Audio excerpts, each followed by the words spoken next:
پاکستان کے مشہور معروف ایٹمی سائنسدان ڈاکٹر عبدالقدیر خان خالق عقیقے سے جاں ملے۔ تفصیلات کے مطابق معروف پاکستانی ایٹمی سائنسدان ڈاکٹر عبدالقدیر خان انتقال کر گئے۔ محسن پاکستان کی نماز جنازہ آج فیصل مسجد اسلام آباد میں ادا کی جائے گی، کیونکہ انہوں نے وصیت کی تھی کہ ان کے سفر آخرت سے قبل نماز جنازہ اسلام آباد کے فیصل مسجد میں پڑھائی جائے۔ بتایا گیا ہے کہ ڈاکٹر عبدالقدیر خان کو پھیپھڑوں کا عارضہ لاحق تھا۔ آج شدید تکلیف کے باعث انہیں صبح 6 بجے کے قریب RL اسپتال لایا گیا، جہاں ڈاکٹروں نے ایٹمی سائنسدان کو بچانے کی پوری کوشش کی، تاہم وہ جاں پر نہ ہو سکے اور صبح 7:04 پر ان کا انتقال ہو گیا۔ پاکستانی ایٹمی بم کے خالق ڈاکٹر عبدالقدیر خان ہندوستان کے شہر بھوپال میں 1936 میں پیدا ہوئے۔ قیام پاکستان کے بعد 1952 میں وہ کراچی منتقل ہو گئے۔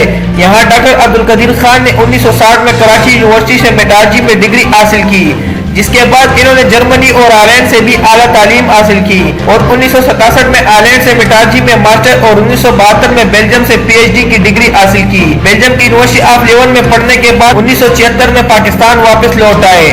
پاکستان کے سابق وزیر اعظم ذوالفقار علی بھٹو کی دعوت پر انجینئر ریسرچ لیبارٹری کے پاکستانی ایٹمی پروگرام میں حصہ لیا۔ بعد میں اس ادارے کا نام صدر جنرل محمد ضیاء الحق نے 1 مئی 1981 کو تبدیل کر کے doctor AQ Khan research laboratory رکھ دیا۔ مذکور ادارہ پاکستان میں یورینیم کی افروزی میں نمایاں مقام رکھتا ہے۔